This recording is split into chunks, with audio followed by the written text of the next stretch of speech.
Hey guys, welcome to week 3. Okay, let's keep pushing along here, all right? Week 2, we covered insects. Week 1, we were covering warm-ups and the basic approaches of Dynamic 1. So we're switching gears a little bit. We're still sticking with the organics. We'll be sticking with organics for this week and the following week, and then we're gonna switch it up. This week, we will be at the Natural History Museum. So we're covering dinosaurs, bones, even birds. So, let's see.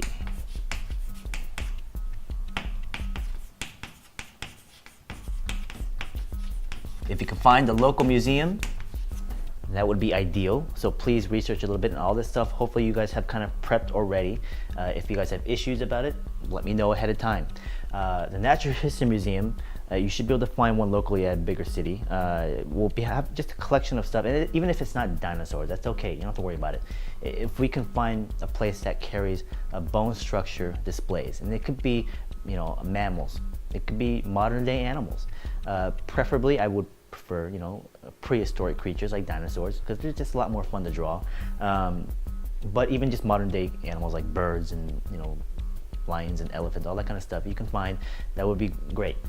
This is the spot where we're trying to prepare you guys for the following week, because we're going to go to the zoo next week. Next week should be interesting. Well, the insects, I don't know how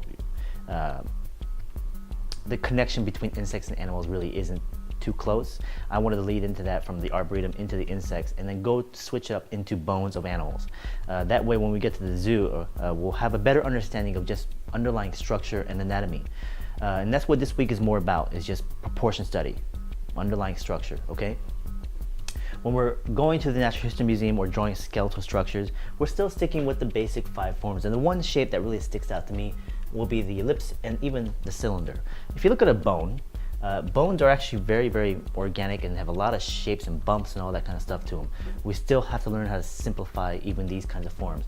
Bones are actually a lot more complicated than you realize. If you look at a thing like a vertebrae or a spine or even a rib cage, lots of negative spaces and shapes, a lot of complexities and layers. This is where we have to really learn to kind of make things simplified and really vignette and indicate really well, okay? And so if you look at a bone structure, and this is the way I would start things, even just like a leg bone or arm bone. You just start with a cylinder, no matter what the length is. Now, before you even get to this shape, when you have an actual structure, let's say this is the rib cage of an animal, here's the front, here's the spine, here's the head, okay? And so I'll just draw in a general contour for the rib cage. But we got to get to the arm now. It's like, okay, do I want to just start drawing a cylinder? That's not what I would do. What I would do, just the line. Find that joint, just a line. That way we'll get proper proportion.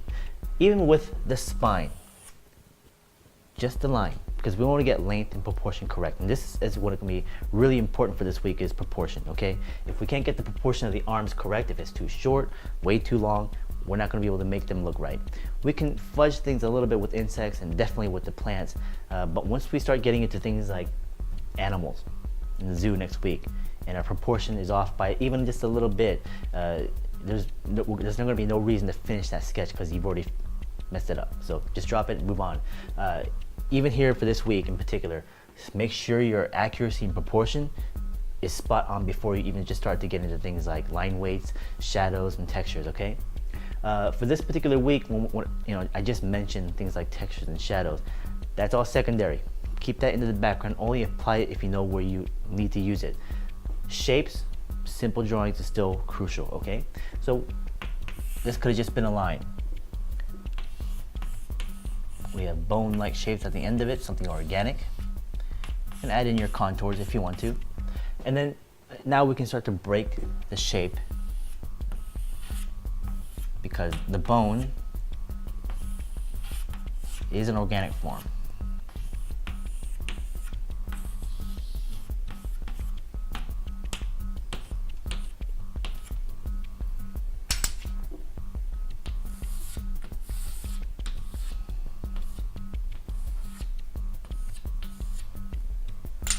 So start out with a basic line, come back over on top and draw in your cylinder-like shape, and then draw in your joints. The simpler we can make this, the better.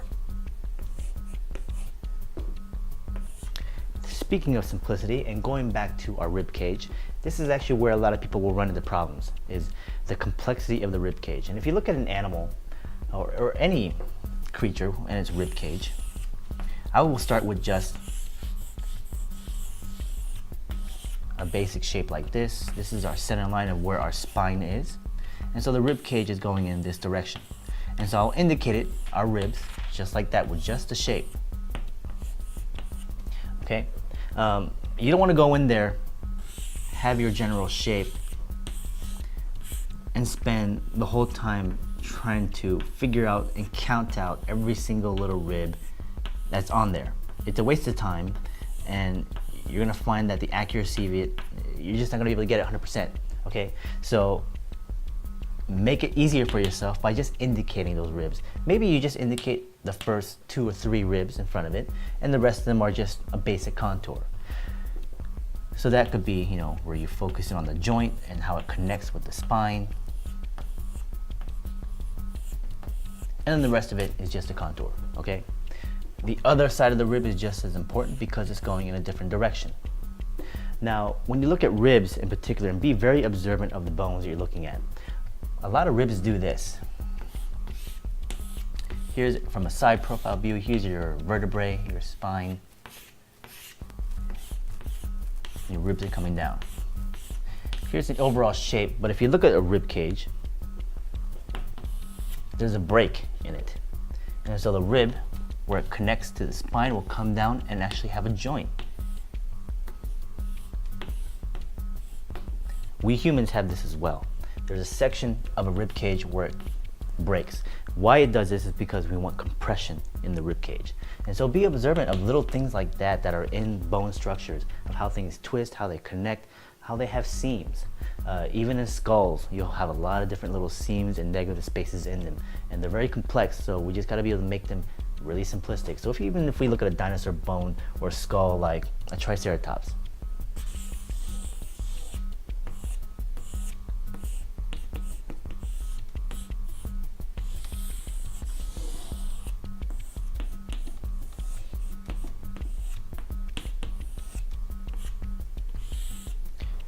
very simple shape, okay? I start out with just an ellipse, augmented forms of cubes and cylinders. Now I'm just gonna go back and add those details.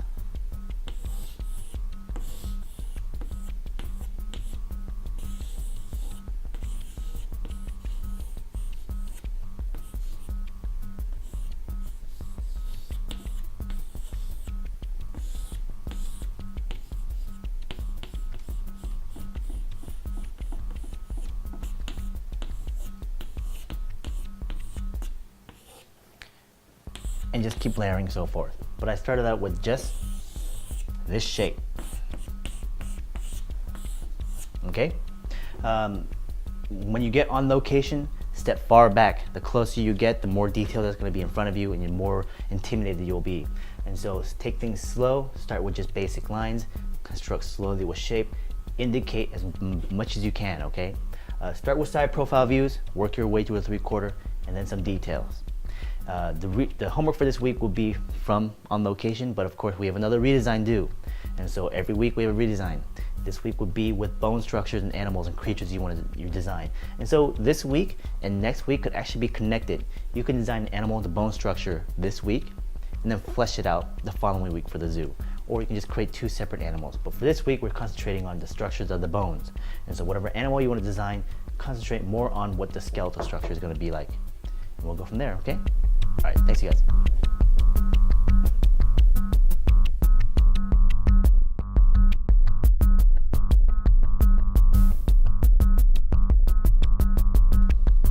Hey guys, how's it going? Welcome to the Natural History Museum here in Los Angeles. This is a location that I like to come to very often, and I draw here all the time. There's a pretty brand new collection of dinosaur bones, a lot of the new displays they've put together recently and released just in 2012, and just kind of going to go through and give you guys a few demos of this location. And the first one I'm going to do is with Triceratops, and you saw a few images that I kind of brought up here, and we're just going to handle 2, maybe 3 demos, most likely 3, Two of them will be of bone structures, and the third one might be another redesigned type of demo, or maybe, and actually, you know what? We're gonna go with some stuffed animals too, because this Natural History Museum not only has dinosaur bones or prehistoric animals, but they also have modern day animals as well. So we might handle a few live stuffed animals so that we can kind of transition into the zoo for the following week. So what we're doing right now is the Triceratops heads, and as you can see, we're starting out with a really simplistic form, just like we're doing with every other week. And I would suggest you guys do side thumbnails first, and then move into something like this with 3/4. Now again, I am drawing larger so you can see it better, but try to continue yourself and draw a much smaller scale. That way we can kind of avoid the details. Now the dinosaur bones this week will be the only thing that's going to really give you a lot of trouble is or any kind of bone structure in general. Remember, they don't have to be dinosaurs. They can be mammals or whatnot. It's just the complexity of how many bones there are.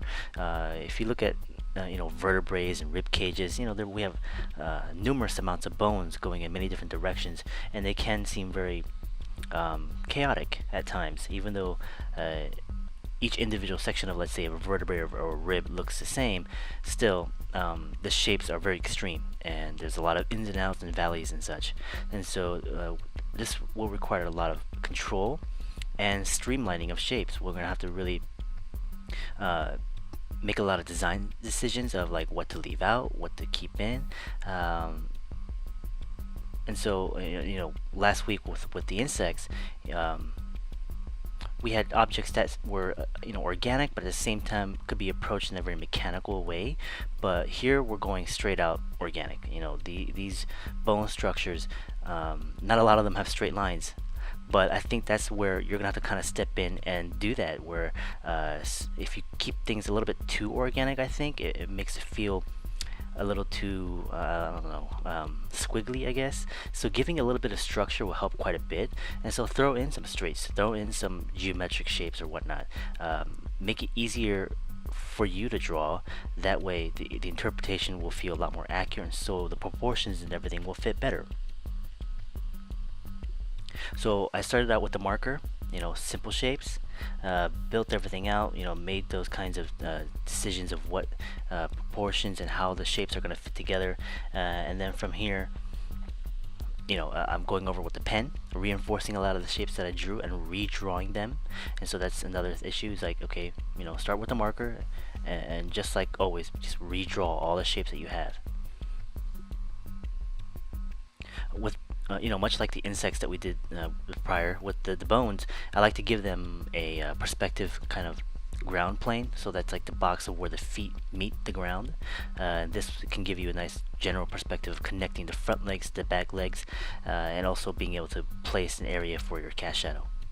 So I'm placing the entire image on the page as well. Nothing is running off of it. Do be careful of how much space you're drawing with. Now I'm going into the rib cage right now, and I'm just doing it as an overall geometric shape, more of like a ballooned out cylinder, and I've added those contours to indicate the direction of the rib cages, placing down really simplistic feet. You'll see how I'll handle the ribs is that I drew this overall simple shape, and then I'm going to come back in there and maybe section out a few of the ribs, maybe in the foreground area, and then as it starts to go back in space, I'll indicate it less and less. So I'm just showing you guys a redrawing of the head, just how simple the shapes are. I'm starting out with just an ellipse for this cranial section, kind of a fan or a cone-like shape that's been cut for the back frill, and then augmented kind of beak or a square triangle for the beak, placing in ellipses for the indication of the eye and the nasal cavities. So layering process, remember, starting out basic shapes, reinforcing those shapes, add your details as you go, and we're still making those decisions of like where my focal points are going to be. I've already made those kinds of decisions.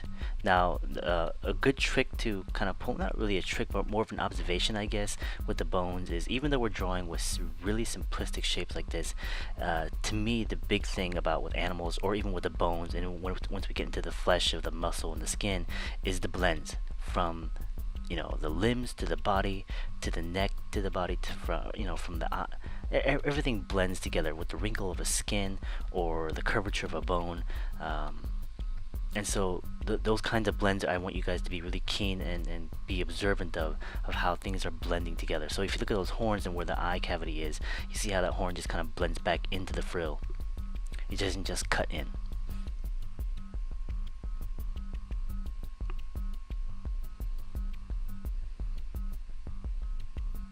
With the legs themselves, we're drawing much larger creatures here. We started out with the micro. Now we're going with the larger scale animals.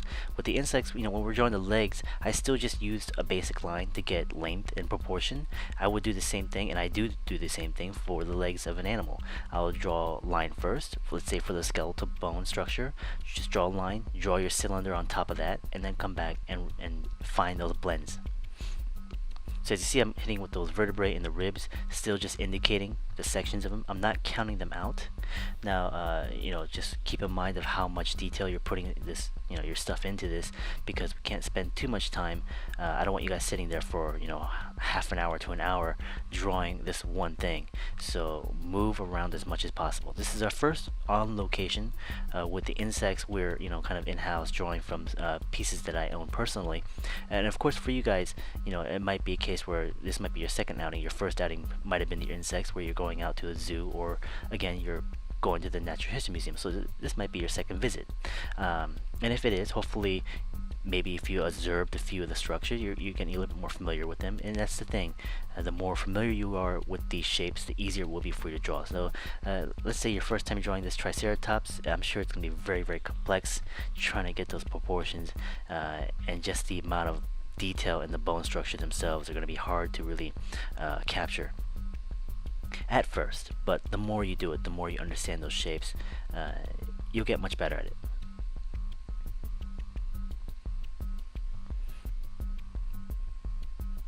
So the more I continue to layer, the more I continue to detail, those overall forms start to get pushed into the background. The detail comes to the surface, and that's that layering effect, where more of that detail that gets sits on top, and the marker gets pushed back, the shapes get pushed back. Even though they're still there, if you look for them, you'll find them, and you'll know how I constructed it. But then it's like a second or third read, where the first read will always be those darks and the details that I put on top of it.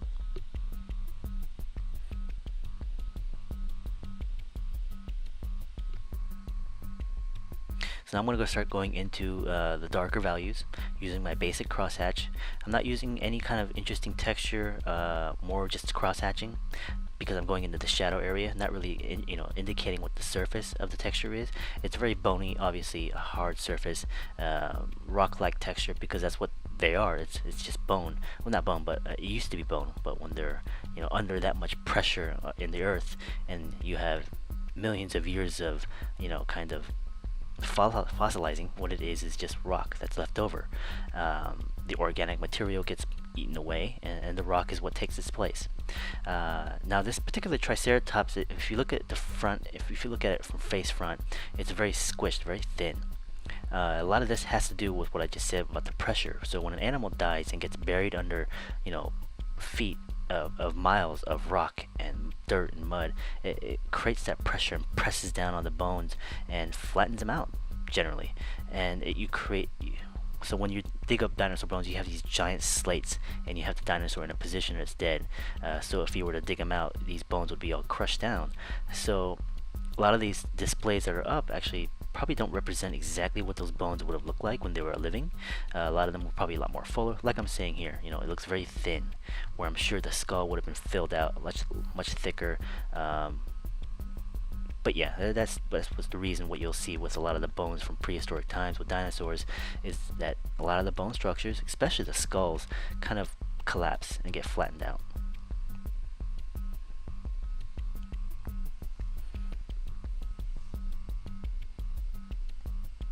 So again, working on those blends, transitions from one section to another, the cheekbone, the eye socket into the frill.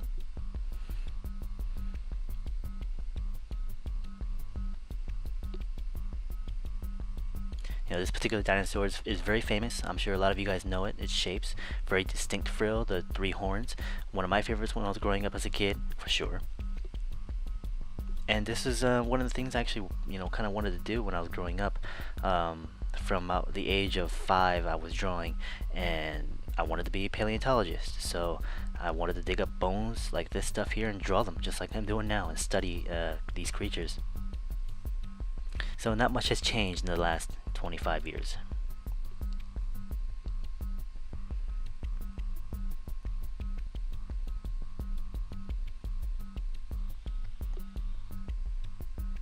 So now I'm going to the other side of the ribs, darkening those back end sections, the silhouette of it, just to drop it back in value.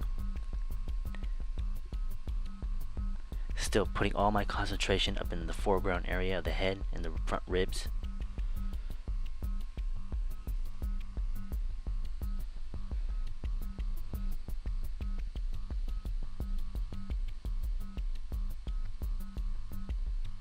And it's just a basic crosshatch. Again, the general rule is if you have a hard time kind of cross-hatching, follow your contours. If you have a particular shape that's a cylinder or ellipse, and you have your contours in a certain direction, just cross-hatch in the direction of your contours. If you have trouble just kind of indicating or placing in your own. Your first, sketches as you continue to draw should be very basic thumbnails, no detail, no shadow like I'm doing here. As you progress, and let's say your last 2 or 3 pages, you start to focus in on more of the details, then you can start to introduce a bit more of a texture and shadow aspect area, the aspect of it. But the initial few pages when you're just doing the studies should not be very detailed at all. It should just be shape oriented, and honestly, I'd rather see more of that.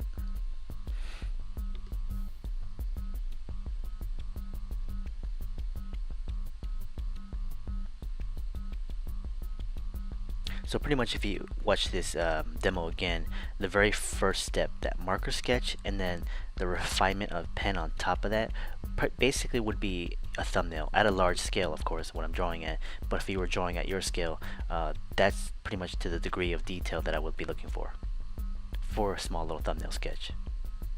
So I'm taking my marker right now, which is a little bit dry, and I suggest you guys hold on to some of your dry markers to get this kind of nice brush technique effect. Putting in a basic cast shadow with my marker.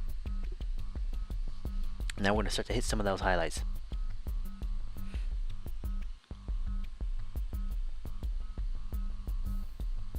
Remember, watch it with the white pen, please. Just keep it next to your core shadows. Just find your brightest highlights and just indicate those. And they should not be going all over.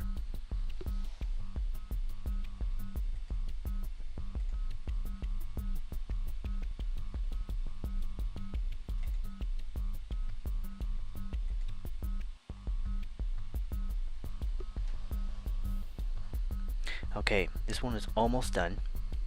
We're going to move on to another dinosaur after this.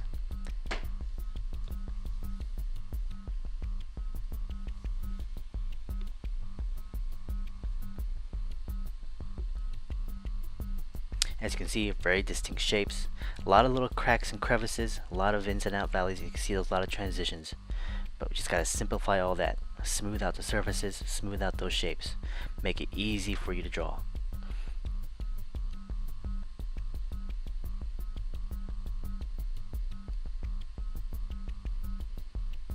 Now, a lot of students that I have do tend to make a lot of mistakes on the bone section of the class. A lot of the time, mainly because it comes down to proportion and trying to capture the overall shapes, and not over concentrating and focusing too much on the details of these things. It just just as a warning, just keep an eye on how you guys are drawing. If you notice any of these signs where your proportions are going all over the place, or you're adding too much detail and not really focusing on the shapes, then just stop and just think about what you need to do, and not focus on trying to make a pretty drawing, but trying to give me the most accurate kind of proportional study, observation study that you can. The way that can help is just repetition. So if you stick with a particular shape or dinosaur or whatever animal that you're drawing, start to draw it, and even if you do mess up on it, make those mistakes that you've made, and if it's to a point where you can't save it, just stop and try it again. And so the repetition of doing things over and over again, repeating those shapes, trying to get it more to what you're seeing, is the ultimate goal. So there you go. Quick sketch, about 15 minutes. And this is a full from beginning to end. Now your thumbnail should be no more than a few minutes, okay? So here's the museum, a few shots of some of the things around in the location. Great displays. Hopefully you guys can get some interesting shots as well. Take your pictures as you go, so when you guys do start to draw, which is why I suggest you guys do thumbnails first, just take a picture of it, and if you want to add a little bit more detail or redraw it, then you'll have your photograph to kind of go off of. So this next demo we're going to try here is the T-Rex. Two of the big famous kind of dinosaurs we're starting out with here, which is the Triceratops and the Tyrannosaurus Rex. So from the Cretaceous period, these guys were very, very famous because you always see them in the movies or in statues, how they're just kind of fighting with each other. Of course, the T-Rex is the predator, and the Triceratops was the prey, I guess. The herbivore and the carnivore.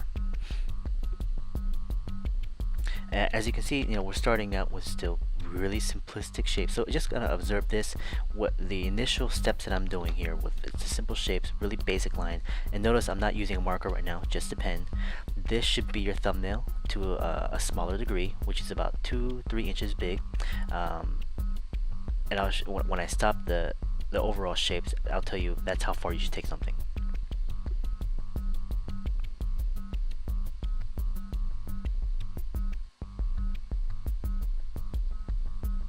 Starting from top to bottom, head, core, down to the legs. Some people can start with core shapes of the body of the rib cage, going into the head, down to the legs.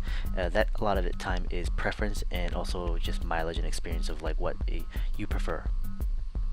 Going into the neck, spine, and vertebrae, indicating with cylinders and contours.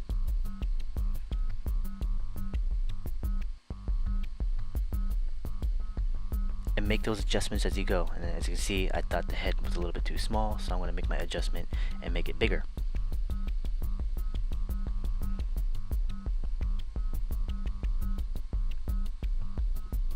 Before you even start to draw, do observe what you're drawing. Just kind of look at it for a few minutes, trying to break down in your head of like what those shapes are that you're seeing.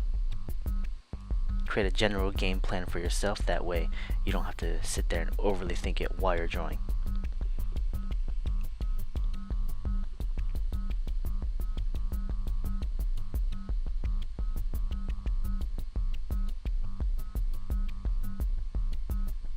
And the small arms of a T-Rex.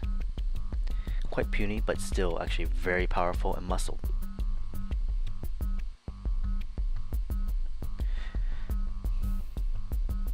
Going into slight indications of the skull, of the eye socket, and the nasal cavity, the ears.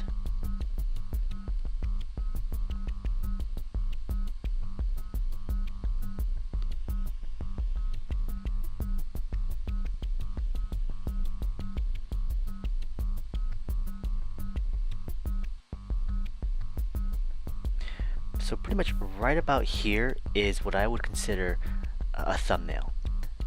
If I was to draw this, again at a smaller scale of a 2 or 3 inch drawing, I would take it about this far and stop. This would be my thumbnail. Indications of shape of the skull, the spine, the rib cage, the legs, and the arms. Done. Move on. Try another dinosaur, another pose, or move in a different angle and try it again.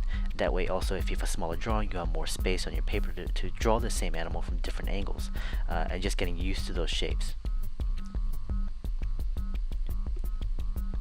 And so that's how far I would take it, okay? I really observe that, look at your own drawings, and make sure you control yourself, have that self-discipline to say, this is my thumbnail, I don't want to take it any further than that, and just stop. So now I'm starting to get into the indications of small details of things like the teeth, the blends of the shapes of the skulls, how the cheekbones or the temples and such kind of blend into the actual skull work, and they're not just negative shapes or two-dimensional shapes that are on the skull.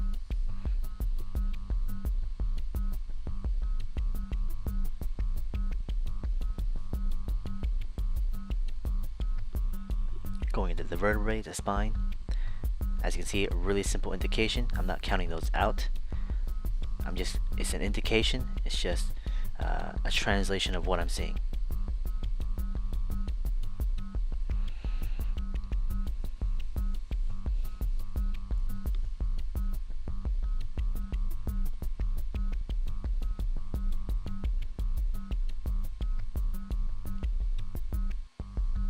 And I am starting this from the pen from beginning.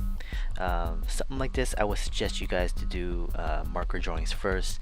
This is a difficult subject to tackle with straight pen because one mistake will always, obviously what can happen quite easily. So just build your confidence up to it, understand those shapes a bit better, and then start to try drawing straight in with the pen. The more confident you get, the more familiar you get, the less steps you'll have to do. There are certain things, even with me, where I'll teach something, where certain steps that I'll definitely want to show you guys, but eventually you'll get to a point where a lot of those steps you could do even in your head, and so you don't have to do them on paper because you already understand what you're trying to do. And so the less steps you have, the faster you get, the faster you can draw the drawing because you don't have to draw that step. And that's something you'll eventually get to the more you draw. And unfortunately, that does happen naturally. So a lot of the times, the demos that I'll do, I'll end up skipping a step without even me realizing it, and that's because usually I'm thinking a lot faster than I can draw, obviously.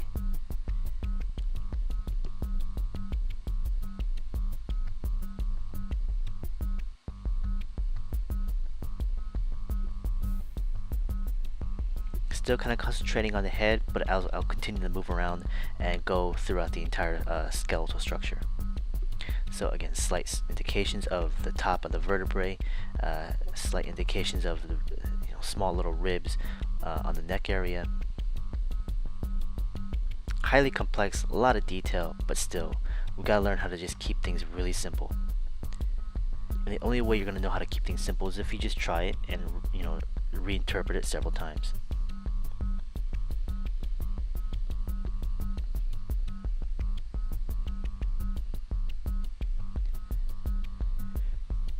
So this is the clavicle, going to somewhat of a scapula. Now, as you guys know, or hopefully you guys know, that the dinosaurs, were the ancestors of birds, and so modern day birds today are the evolution of dinosaurs. So a lot of their bone structures are very similar. The way the skull structures, the way their sockets are. A lot of dinosaurs had orbital bones, which birds do as well. Dinosaurs had hollow bones, which much like birds. The pelvic bone, the pubic bone of a dinosaur is reversed, much like a bird. And the way they walk, if you look at the large birds, much like ostriches or cassowaries, they're very dinosaur-like in terms of their structure and the way they walk. And so if you ever see an ostrich or an emu or a cassowary, that's pretty much what a dinosaur would look like walking around in terms of its walk cycle.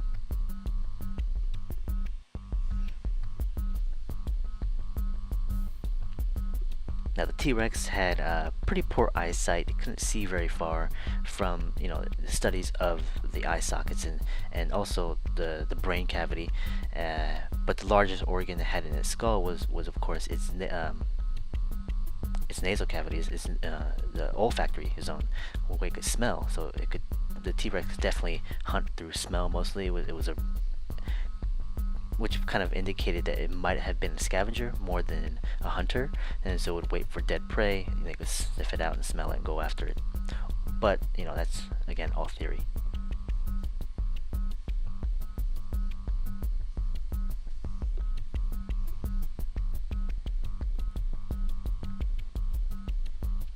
Dinosaurs too did have a lot of feathers. As we continue to research and find more examples of fossils and bones being dug up, we're starting to notice that a lot more dinosaurs were heavily feathered, actually, a lot more than we realized. I think there were a group of feathers recently found in China of a T-Rex and other predatory animals that were completely covered in feathers, small feathers.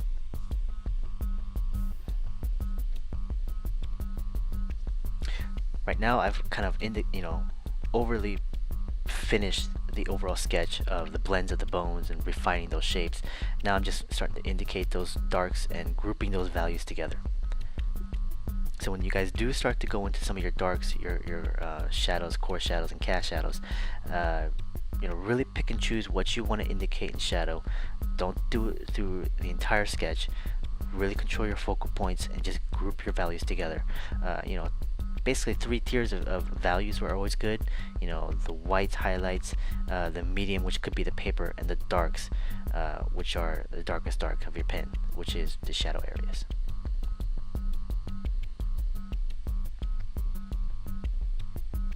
It could be 3 to 4s, and so I might use a basic crosshatch to create one value step down from the paper, and then the darkest darks would be almost completely black. And as you can see, the in parts of the nasal cavity are really black. So those are the spots I'll go and really darken. Any places there's negative shape or where no light is hitting, obviously, as your cast shadows is where a lot of my darks will go. I like to go back and start to create, a stronger silhouette where I'll use a thicker line, thick and thin lines to, really kind of pop that shape off that paper.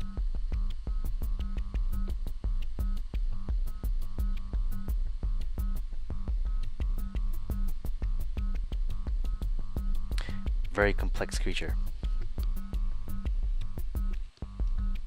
This one in particular, I believe, was found in Canada. Its name starts with a T. I think it's Thomas or something else. I'm not quite sure, but this is one of the most complete skeletal structures found of a T-Rex. I believe it was almost 70% complete when they found it and dug it up. Which is a very rare thing, and hopefully you guys do understand that a lot of the prehistoric creatures that are being dug up, a lot of them just weren't complete. So earlier on in the early days of paleontology, when they were digging up bones, they didn't find all of them, so they didn't know how they were put together. And so early examples of a T-Rex, it was much more upright, a lot like Godzilla in a way, but they're starting to find out how they're being put together a lot better. So again, another example of how simple the skull can be approached. Now I'm going to take that marker again, just add another dark value. Kind of fill in those spots that I had cross-hatching in. I'm just hitting those areas pretty much, and just a few spots of where some of that core shadow could be. So like in that lower jaw, which is probably what I'll hit.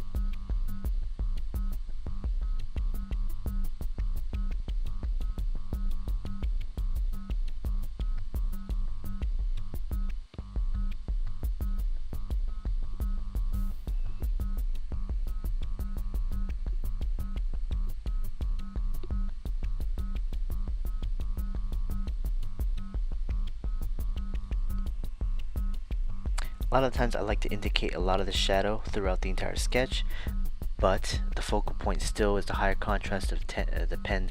The darkness is still up in the skull area, and of course the highlights will go only in the head area.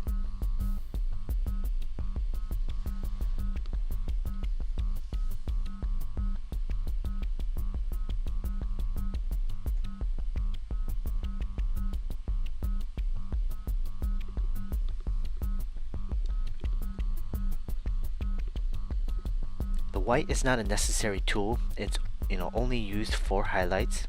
I like to use it because it does help pop some of those shapes, create a nice interesting kind of form to help it turn, but just understand that it's still just like icing on a cake. It's not necessary, but every single drawing that you guys do doesn't have to have that white pen.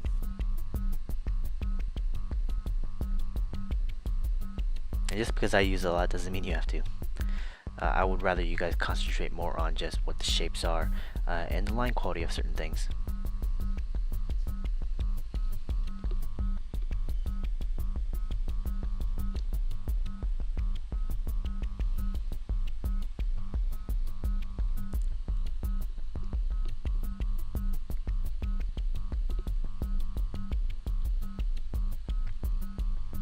Okay, almost done with this one as well.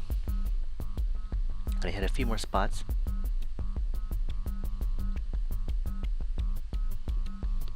As you can see, a lot more complex in the way I drew it.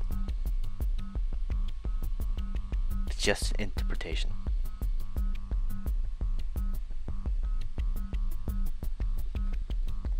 After you use the white, it's also a good idea to kind of go back and reinforce the lines in case you drew over them with the white pen. The biggest mistake I think people make is they heavily use that white on top of their line drawing, and it hides a lot of it, and so you can't see the form, and all you see is this white mess. And so let it dry and just come back over with the pen and redraw on top of it.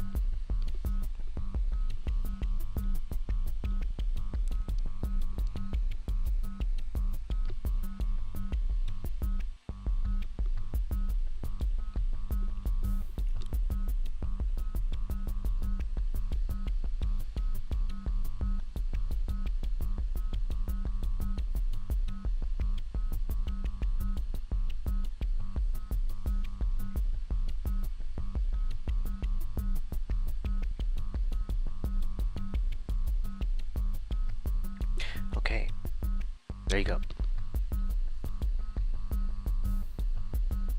This is going to be the last demo that's coming up here, and we're going to change gears a little bit, and we're going to try a different area of the museum. This is where we're going to find a lot of the mammals, modern day animals, stuffed animals, and a great way to for sure practice before going to the zoo. And this particular bird I'm going to draw here, this is a hawk. And I like to start with birds. I also want to start with the bird mainly because we're coming from dinosaurs, and like I said, the birds are the evolutionary product of a dinosaur. So let's draw a bird here, and this is just from a stuffed model. And as you can see, we're still starting out really simply. I'll tell you again when I would consider stopping for you guys to be a thumbnail, a simplistic study. And you can see three distinct shapes: the main core of the body, that's one; two, the shape of the head, the cranium; and three, the bottom end of the tail feathers. And so those are the three major shapes that I was seeing, and it can always be basically a hierarchy of large, middle shape, and small shape.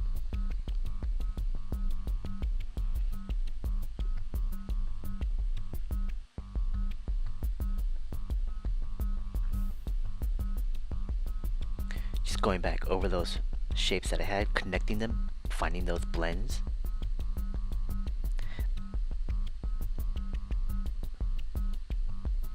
At about here, where I'm indicating some of the features on the face, is after that I would stop.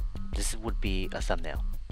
After a few minutes, obviously if I had drawn this much smaller, I would have done it much quicker. This would have been a simple study. But from here, it's like, okay, after our study is done, we want to go into a bit more detail. Then I'll start to get into the darkers of the eye, the patterns of the body, certain parts of the feathers, finding a focal point, and really pushing those gradations.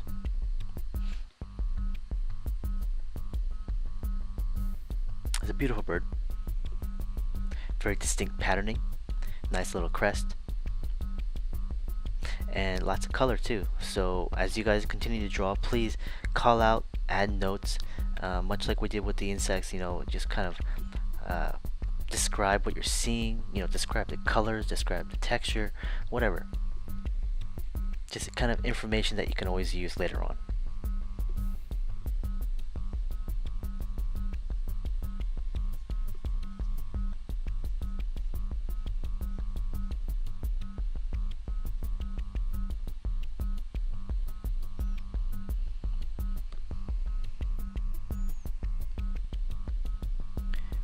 Nice gradation naturally from the feathers, goes dark to light.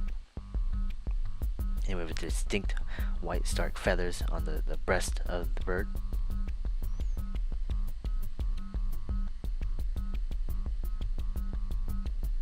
And I'm just still using a really basic crosshatch. We can go in there, I think you could for sure, or anybody could. There was a distinct patterning on the breast and the back and the side feathers of the bird itself, so I could have used a particular texture for it, but for the sake of speed, I'll probably end up just using a basic cross-hatching.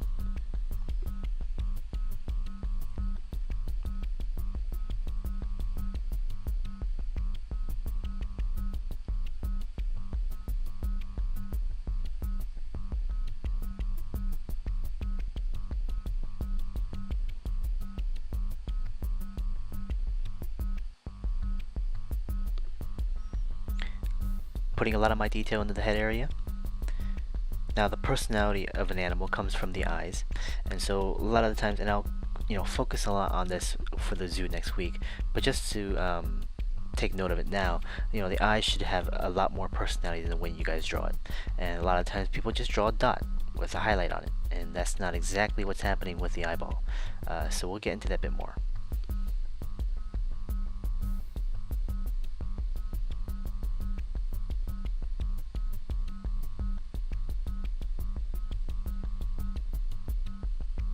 Figuring out the legs and the patterning, going down into the branch where it's perching, and I might consider drawing out a little bit of the environment as well.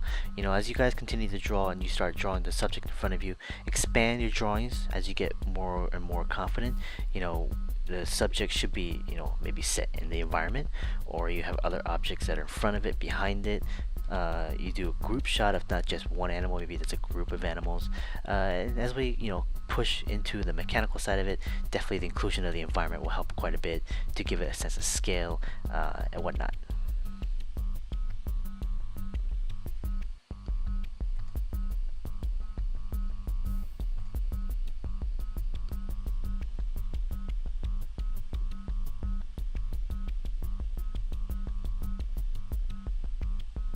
Let's darken up the value of the feathers just a little bit.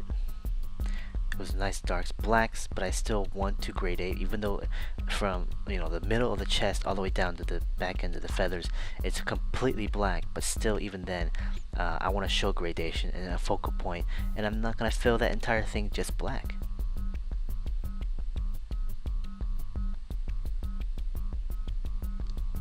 I'm making that decision, saying the halfway point of where the chest is where the dark part of the feather, because as you can see all the way down it's just black, but I'm just going to keep that a lighter value so that the focal point is still just up at the top.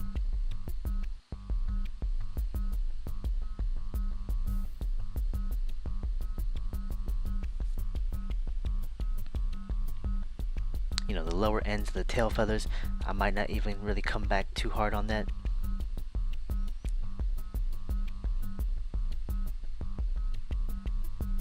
Try not to be overly sketchy, try to find that short stroke and hit it really hard. Build your confidence with the line and get cleaner and cleaner lines as you go. Be patient first, don't try to force that speed. Figure it out and do it right, properly, and the more you understand how to do things properly, the faster you'll get at it, because then it'll just come out naturally. It just really has to do with the understanding of shapes and proportion. And the more you understand the shapes and proportion of something, the less you have to think about it and concern yourself over it, and so you can just draw it a lot faster. Hitting it with the white a little bit here. And also, just like at the bottom half of the bird is completely black, the top half of the neck and the chest is very white. But even then, I'm just going to only hit a few spots.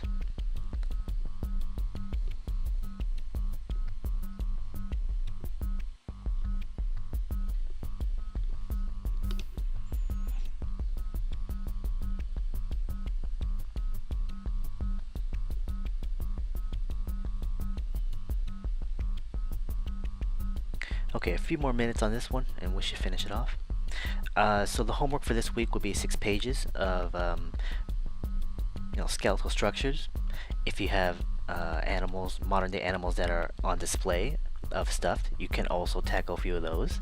It'll be 6 pages minimum, and first 2-3 pages should be thumbnails, side view, go in the 3/4, no heavy detail until the very end, maybe the last page or two, and really just control yourself of learning basic shape and proportion first, and then building up to learning how to indicate those details. The more pages you have, obviously, then you can create more drawings, and really in the end it's all about the mileage of creating a lot of drawings. On top of that, I do want to see, of course, another redesign, and the redesign will consist of you creating a creature, the skeletal design of the creature. Now this can connect to next week into the zoo, and if you want to have those two animals or these two projects connect, you can. However, it doesn't have to. You can create one creature for this bone studies, and then do something completely different when we go to the zoo next week. But for this week, the design of the creature itself is just the skeletal structure. Okay, Now, it can be prehistoric in nature, it can be modern day, it can be fantasy, it can be mythology, whatever, but still bone structure, okay? Getting interesting proportions, an interesting creature off of that. Okay, this is pretty much done. Good luck with you guys, and if you have any issues, do let me know, and I look forward to talking with you more, okay?